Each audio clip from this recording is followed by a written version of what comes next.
누가복음 21장 25절로부터 36절의 말씀입니다. 제가 받들어 읽겠습니다. 1월 성신에는 징조가 있겠고 땅에서는 민족들이 바다와 파도의 성난 소리로 인하여 혼란한 중에 곤고하리라. 사람들이 세상에 임할 일을 생각하고 무서워함으로 기절하리니 이는 하늘의 권능들이 흔들리겠습니다. 그때에 사람들이 인자가 구름을 타고 능력과 큰 영광으로 오는 것을 보리라. 이런 일이 되기를 시작하거든 일어나 머리를 들라. 너희 숙량이 가까웠느니라 하시더라. 이에 비유로 이르시되 무화과 나무와 모든 나무를 보라. 싹이 나면 너희가 보고 여름이 가까운 줄을 자연히 아나니 이와 같이 너희가 이런 일이 일어나는 것을 보거든 하나님의 나라가 가까이 온 줄을 알라. 내가 진실로 너희에게 말하노니 이 세대가 지나가기 전에 모든 일이 다 이루어지리라. 천지는 없어지겠으나 내 말은 없어지지 아니하리라. 너희는 스스로 조심하라. 그렇지 않으면 방탕함과 술취함과 생활의 염려로 마음이 둔하여지고 뜻밖의 그날이 덫과 같이 너희에게 임하리라. 이날은 온 지구상에 거하는 모든 사람에게 임하리라. 이러므로 너희는 장차 올 이 모든 일을 능히 피하고 인자 앞에 서도록 항상 기도하며 깨어있으라 하시니라. 아멘. 우리 서로 한번 인사를 나누시는데요. 마라나타, 그렇게 한번 인사를 나누시죠. 마라나타. 예, 마라나타라고 하는 것은 주 예수여 오시옵소서, 그런 뜻이에요. 우리가 보통 할렐루야 그리고 인사를 하는데, 할렐루야는 하나님을 찬양하라 라고 하는 인사라고 하면, 이 마라나타, 이 말은 주 예수여 어서 오시옵소서, 그리고 이제 기다리는 그러한 인사가 되겠어요. 한 번 더 하실까요? 마라나타. 네, 오늘부터 이제 성탄절 전야일까지를 대강절이라고 그래요. 우리가 성탄절을 매해마다 지내는 이유가 뭐예요? 우리가 성탄절을 매해마다 기념하는 이유는 그저 선물이나 나누고 예수님의 사랑을 본받아서 1년에 한 번 정도 기부하고 가난한 이웃을 돕고 이러는 걸로 그냥 끝나버리는 건가요? 세상 사람들이나 또 혹은 우리 믿는 사람들 가운데 일부들은 그런 날로 생각하는 경우들이 있어요. 때로는 이 성탄절이 새 밑에 있어가지고 한 해를 마무리하고 새해를 맞이하는 무슨 그런 절기로 오해하는 경우도 있어요. 그러나 분명한 것은요, 성탄절은 오신 예수님께서 우리의 죄를 속량해 주셨다고 하는 것을 기억함과 동시에 다시 오실 예수님을 준비하는 기간이에요. 그렇기 때문에 오늘 우리들이 이 대강절이라고 하는 것은 주님을 예비하는 기간이다. 그걸 잊으시면 안 돼요. 왜냐하면 예수님이 우리를 구원하기 위해서 아기 예수님으로 오실 때에도 세상 사람들에게는 준비가 되어 있지 않았었어요. 4,000년 동안이나 하나님께서는 메시아가 갈 거라고 하는 말씀을 선포하셨음에도 불구하고 그 메시아를 준비하는 사람들은 몇 명 되지 않았기 때문에 아기 예수님이 오셨을 때에 그 아기 예수님을 맞이한 사람은 얼마 되지 않았어요. 그런데 심판하실 이제 재림 주님이 오신다고 하는 사실을 2000년 동안 지금 계속 말씀하고 계시거든요. 마찬가지로 2000년 동안 예수님이 오실 것이라고 얘기는 하지만 지금 준비되어져 있는 사람은 그렇게 많지 않아요. 그렇기 때문에 예수님이 처음 오셨을 때 준비되지 않았던 것처럼 지금 재림하실 때도 준비되어져 있지 않기 때문에 지금 성경은 깨어서 기도해라. 기도하며 깨어 있어라. 계속 반복해서 말씀하고 계시는 거예요. 이 재림신앙은요, 기독교에 있어서 핵심이에요. 재림신앙이 없으면 정말 기독교는 알맹이 없는 쭉정이에 불과한 거예요. 예수님도 사도 바울도 초대교회 성도들에게 재림에 대해서 강조하시거든요. 그 이유는 이 재림 신앙의 소망을 가지고 어떤 핍박도 그리고 어떤 어려움도 이겨나갈 수 있는 힘이 되고 원동력이 됐기 때문에 그렇습니다. 오늘 본문 말씀을 보면 오늘 본문 말씀에서 예수님께서 재림하실 그 일에 대해서 준비하도록 우리에게 말씀하시는 내용을 볼 수 있어요.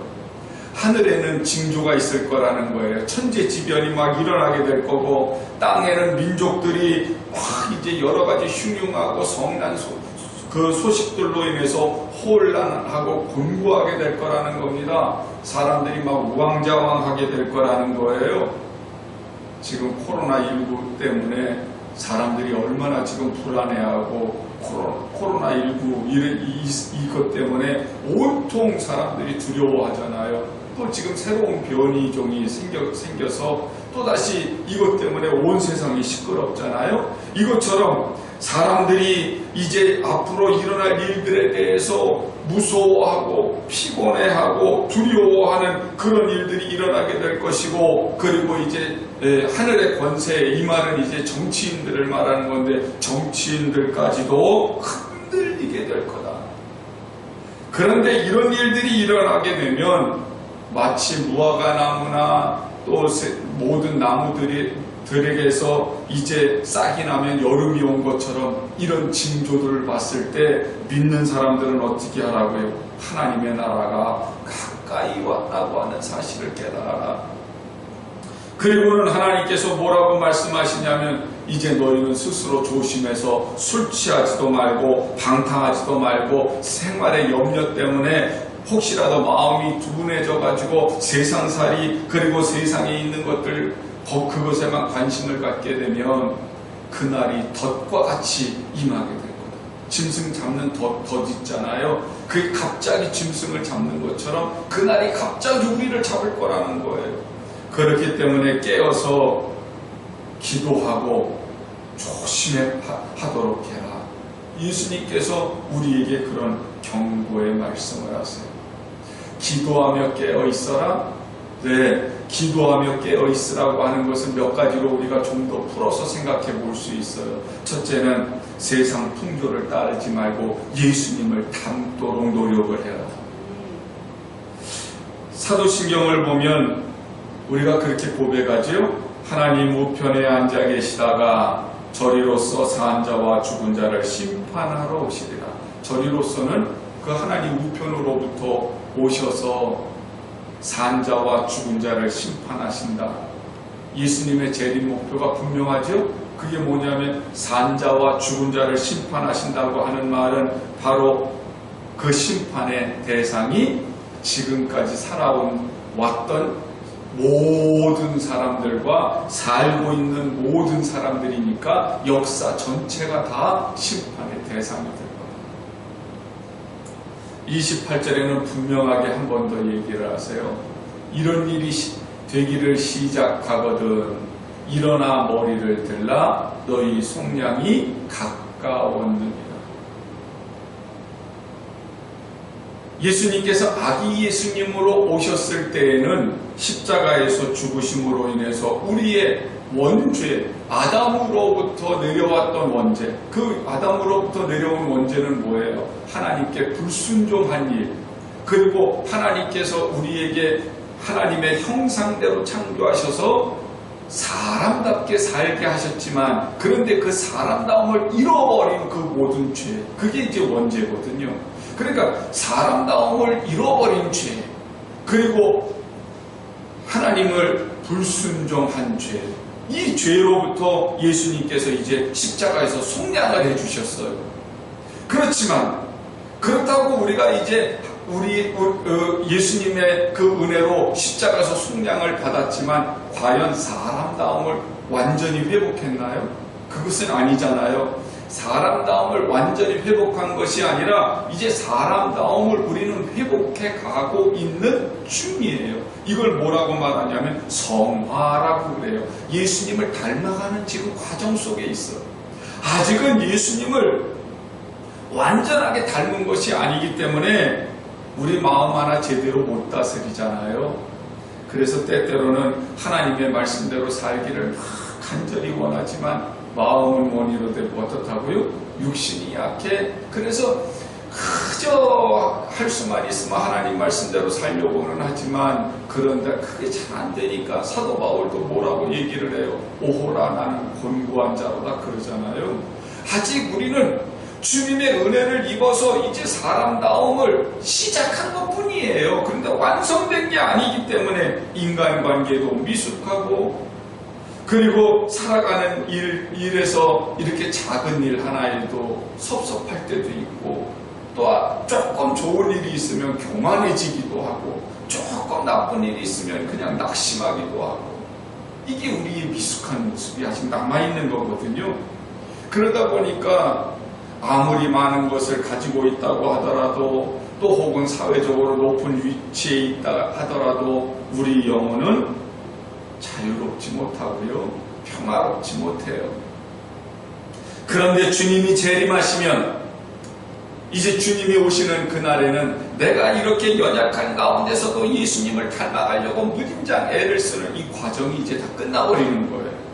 그리고는 주님을 닮은 완전한 사람다움이 이루어져서 존엄과 품위와 인간다움이 완성된다는 말이에요. 세상 사람들은 그냥 모든 종교가 다 그냥 서로 사랑하라고 그리고 가진 거 나누어주라고 하는 거고 그러는 거지 꼭 예수님을 닮아야 되느냐고 그렇게 얘기하는 경우가 많거든요.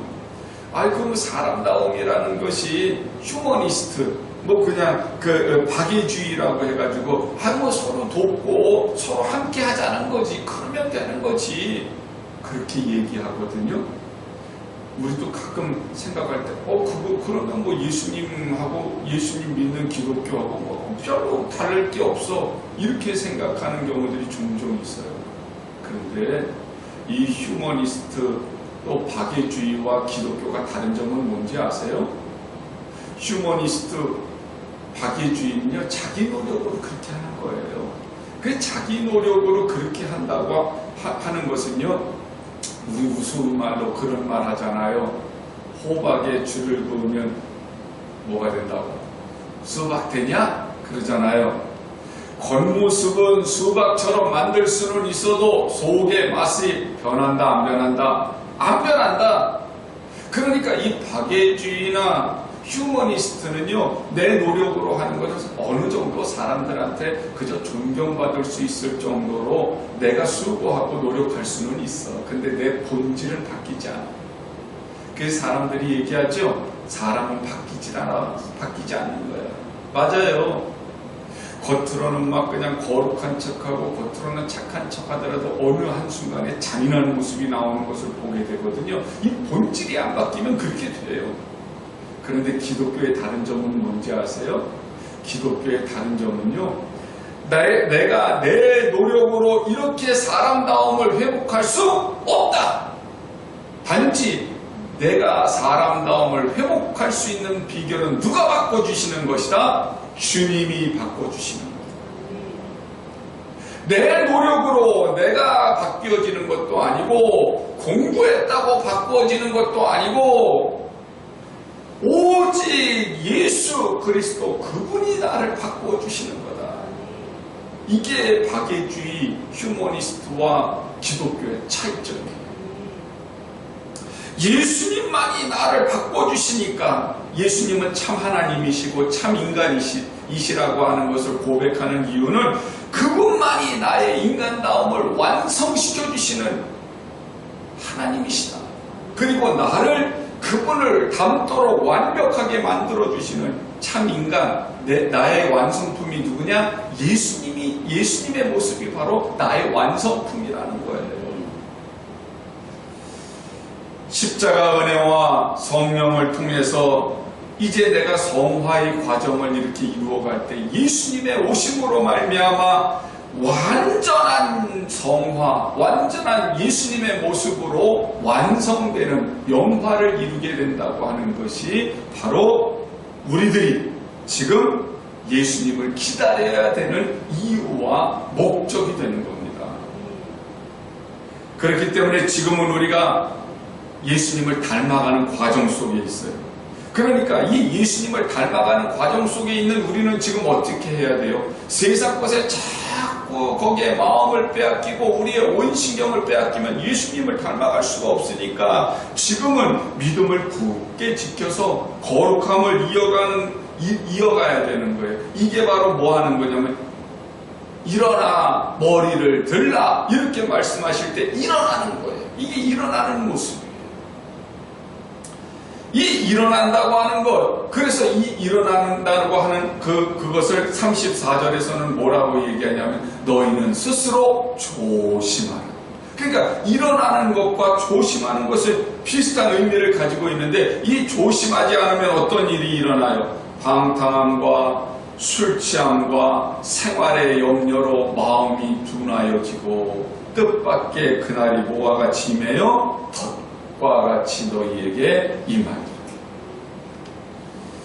사랑하는 여러분, 우리가 세상을 살면서 신앙생활을 하지만 그 신앙생활의 목적이 세상살이에만 있으면 안 돼요.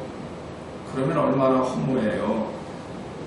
세상살이에 대한 걱정이나 육신의 정욕으로 신앙적인 감수성이 둔해져 버리면 그러면 내가 주님 오실 날에 대해서 예비하지 못하니까 종말이 덫과 같이 있다가 그만 나를 덮쳐버린다는 얘기예요.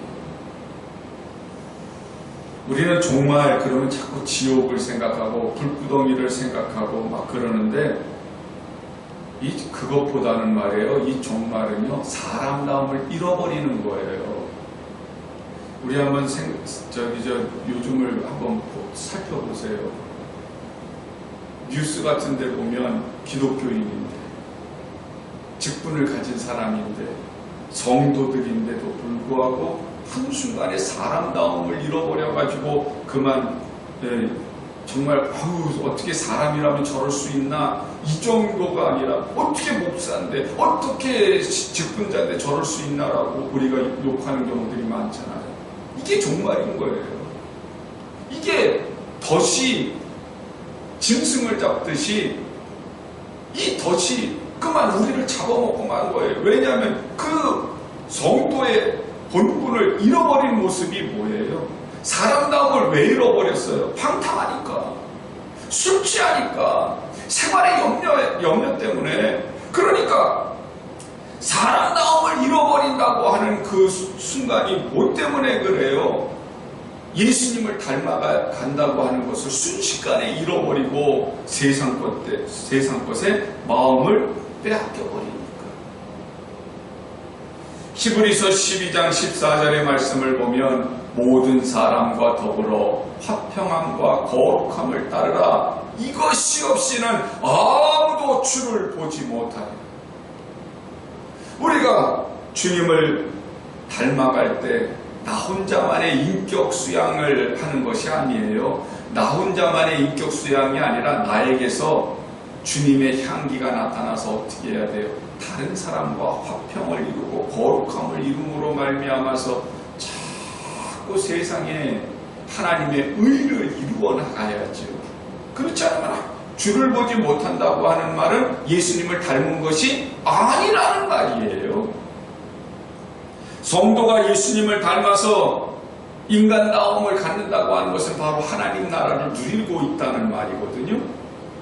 그런데 예수님을 닮아가는 것이 멈추어져 버리고 인간다움을 잃어버리면 그러면 하나님 나라를 누리는 것도 멈추게 되죠. 끊어지게 되죠. 그 순간 우리에게 오는 게 뭐예요? 그 다음에 지옥이죠. 그러니까 지옥이라면 자꾸 불구덩이 무슨 귀신들이 있는 그리고 도깨비들이 있는 그런 걸로만 생각하면 안 돼요. 하나님을 예배하는 모습을 잃어버린 것, 예수님 닮은 것이 끊어져 버린 것, 하나님 나라 누리는 것이 멈추어져 버린 것, 그게 심판이에요. 그렇기 때문에 바울은 데살로니가전서 5장 23절에서 이렇게 기도를 하는 겁니다. 평강의 하나님이 친히 너희를 온전히 거룩하게 하시고 또 너희의 온 영과 혼과 몸이 우리 주 예수 그리스도께서 강림하실 때에 흠없게 보존되기를 원하노라. 여러분, 천국이라고 하는 것이 죽어서 가는 곳이라고 한다면 뭐 하려고? 영과 혼은 이해가 돼. 근데 몸이 예수님께서 강림하실 때 흠없게 되기를 원한다고 왜 이런 얘기를 하겠습니까? 천국은 죽어서만 가서 누리는 것이 아니라 이 세상에서부터 누려야 되는 거예요. 그러니까 영혼뿐만 아니라 몸까지도 예수님이 오셨을 때에 흠없게 보존이 돼야 된다는 거예요. 죽은 자처럼 병든 자처럼 우리 신앙이 누워있으면 안 됩니다.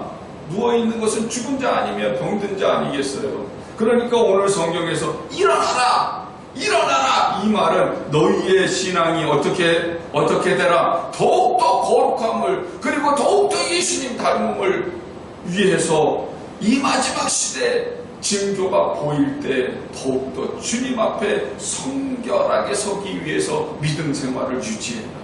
그렇게 강조하고 있죠. 두 번째, 깨어서 기도하라고 하는 말은 성도 간에 더욱더 뜨거운 사랑으로 하나가 되라. 그런 의미도 담아 있어요. 팬데믹이 코로나 시대를 지나면서 우리가 겪어봤잖아요. 교회 안에서 예배를 제대로 드리지 못하고 교제도 제대로 못해요. 이런 일이 우리 교회에만 있는 일인가요? 아니면 우리나라에만 있는 일인가요? 아니, 이건 온 세계에 일어나는 현상이에요. 35절에도 뭐라고 말씀하시냐면 이날은 온 지구상에 거하는 모든 사람에게 이 말이라 그러거든요.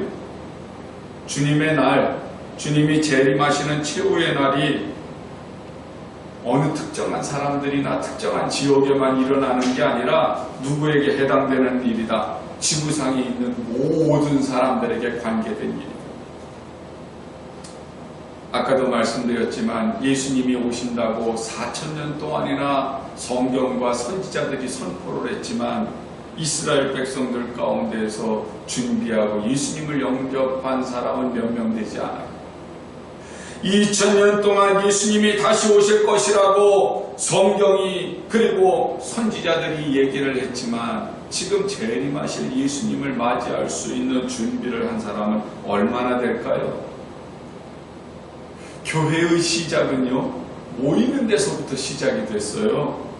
사도행전 2장 46절의 말씀을 보면 날마다 마음을 같이하여 성전에 모이기를 힘쓰고 또 집에 가서는요, 떡을 떼고 기쁨과 순전한 마음으로 음식을 먹고, 그러니까 성도는 교회 안에 모이고 또 집으로 돌아가서는 성도끼리 교제하고 사랑을 나누고 그랬단 말이에요. 이게 교회의 모습이에요. 그런데 마지막 시대 징조 중 하나가 뭐예요? 점점 이제 모이는 일이 없어집니다. 우리가 모이기 싫어서 안 모이는 부분도 있겠죠. 아유, 뭐 나 혼자 신앙 지키면 되지 뭐, 이렇게 이제 개인주의가 발달해서 그러는 수도 있어요. 그렇지만 더 큰 일은요, 우리가 코로나를 지나오면서 봤잖아요. 모이고 싶어도 못 모이는 상황들이 있어요. 그렇다고 해서 교회에서 모이는 것이 점점 못 모인다고 해서 성도의 사랑까지 식어서는 안 된다는 말이죠. 그래서 이런 일이 일어날 것을 알고 성경은 뭐라고 얘기를 하냐면 히브리서 10장 24절에서 서로 돌아보아 사랑과 선행을 격려하며 모이기를 피하는 어떤 사람들의 습관과 같이 하지 말고 오직 권하여 그날이 가까움을 볼수록 더욱 그리하자. 그래요. 그러니까 마지막이 다가올수록 사람들은 그냥 사나워지고 죄악은 그냥 관영하고 사랑이 식고 믿음이 지금 식어지는 그런 시대의 모습이잖아요. 그렇지만 성도는 어떻게 하자고요? 자꾸 성도들끼리 교제하고 예배하는 드리는 일에 기회가 있고 또 장소만 있으면 모여서 예배하고 서로 돌아보면서 사랑을 하고 선행을 격려하고 믿음을 격려시켜서 그래서 성도의 모습을 잃어버리지 않게 해야 된다. 그러면서 바울은 간곡한 말로 데살로니가전서 3장 12절로부터 13절에 이런 얘기를 합니다. 또 주께서 우리가 너희를 사랑함과 같이 너희도 피차간과 모든 사람에 대한 사랑이 더욱 많아 넘치게 하사 너희 마음을 굳건하게 하시고 우리 주께서 예수께서 그의 모든 성도와 함께 강림하실 때에 하나님 우리 아버지 앞에서 거룩함에 흠이 없게 하시기를 원하노라. 그러거든요. 맞아요. 우리가 보통 말하기를 사람은 사회적 동물이다. 사람은 혼자 살 수 없다. 그래. 그런데 사람은 혼자 살 수 없다는 말을 하면서 왜 신앙생활을 혼자 하려고 그래? 코로나가 무섭다고 교회는 안 오면서 시장 갈 건 가고 백화점 갈 건 가고 마트 갈 건 가잖아요. 하다못해 노래방도 가고 식당도 가면서 교회는 코로나가 무서워서 못 가겠대. 나홀로 신앙을 가지면 위험합니다. 나 예수님 믿는데 누구나 안 믿나요? 문제는 뭐예요? 내가 예수님을 닮아가기 위해서는 나 혼자 인격 수양을 하는 것이 아니라고 했잖아요. 성도와 성도 사이에 서로가 교제하고 사랑을 나눔으로 인해서 그래서 교회 안에서뿐만이 아니라 교회 바깥에서까지도 많은 세상 사람들에게까지도 또 하나님의 사랑을 펼치는 사람으로 장성하게 되고 성장하게 되는 모습, 그것이 바로 깨어서 기도하는 모습이라니까요. 부디 혼자 신앙을 유지하겠다고 하는 독불장군식의 그런 신앙 유지가 안 되게 되기를 원합니다. 마지막은요, 말 그대로 기도하는 일에 힘써야 합니다. 36절의 말씀을 보면 이러므로 너희는 장차 올 이 모든 일을 능히 피하고 인자 앞에 서도록 항상 기도하며 깨어있으라 하시니라 그러거든요. 지금 우리에게는 3대 위기가 있습니다. 기후위기, 그리고 환경위기, 식량위기예요. 지구온난화로 인해서 태풍이 심해지고 바람이 많아지고 겨울이 짧아지고 생태계 변화가 일어나고 동물과 물고기들이 막 그냥 이동이 일어나가지고 지금 우리나라에서 안 잡히던 것들이 잡히고 잡히던 것들이 없어지고 막 그러지요. 더군다나 몇몇 동물들은 막 그냥 멸종 위기에 처해져 있고 식물의 분포도가 퍼져가지고 우리나라 이제는 귤이 제주도에서만 나던 것이 남부지방까지 올라오고 막 별의별 희한한 일들이 막 다 일어나기 시작을 했어요. 그뿐이에요.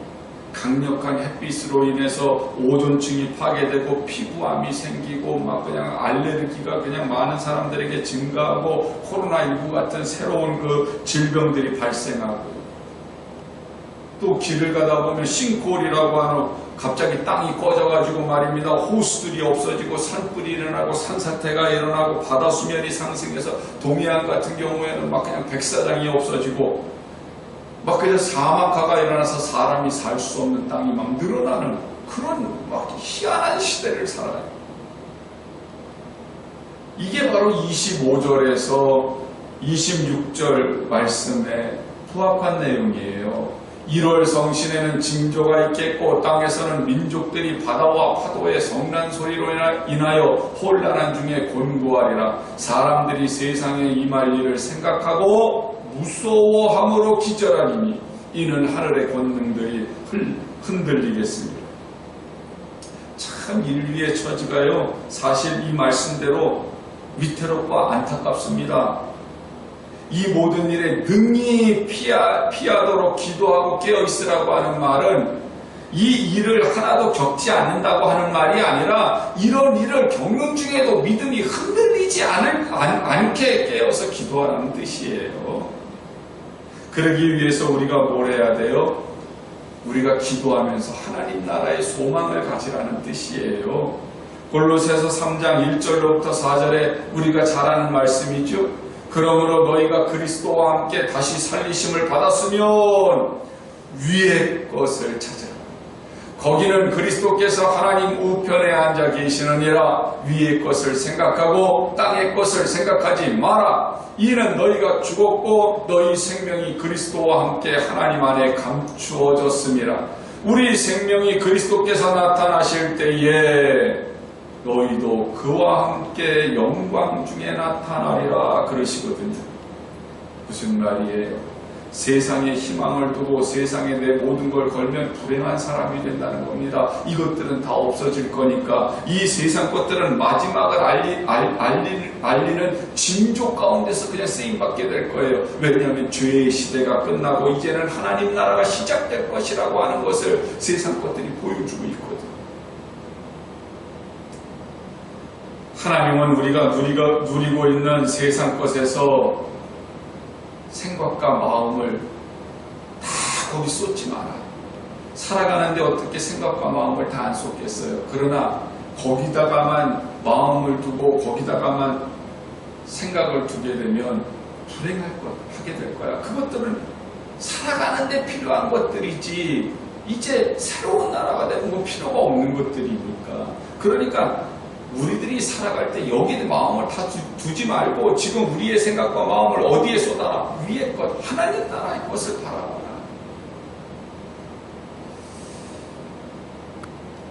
애벌레가 자기가 나비로 변태될 것을 모르고 야 겨울이 오면 우리가 먹을 것이 없어지면 어떻게 하나, 이것들이 낙엽이 져서 떨어지면 어떻게 하나, 그렇게 걱정하는 것이 한 마리도 없는 것처럼 우리도 주님 오시는 날 우리가 예수 그리스도의 영광 가운데서 새 생명으로 변화될 것을 바라봐야지. 우리는 어떡하나가 너무너무 많다는 거예요. 이 시대를 분별하면서 하나님의 뜻을 구하시게 되기를 원합니다. 감당할 수 없는 문제 앞에서 정신을 바짝 차려야지. 감당할 수 없는 문제를 바라보면서 두려워하거나 염려하게 되면 우리의 믿음이 흔들려버리고 말아. 그렇기 때문에 오히려 이 감당할 수 없는 문제 앞에서 정신을 바짝 차리고 살아갈 수 있는 방법은 하나님이 주시는 평안함을 누리기 위해서 기도하셔야 합니다. 그리고 하늘나라의 소망을 바라보셔야 합니다. 대림절은 성탄절을 준비하는 기간이지만 그러나 성탄절만을 준비하는 것이 아니라 뭐 하는 거라고요? 다시 오실 예수 그리스도를 맞이하기 위한 준비를 하는 영적인 각성 기간이라고 하는 사실을 기억하시게 되기를 원해요. 예수님을 맞이한다고 생각하면 우리는 두 가지 마음이 있죠. 하나는 설레는 마음이 있고 하나는 조바심이 동시에 일어날 수 있어요. 왜 설레세요?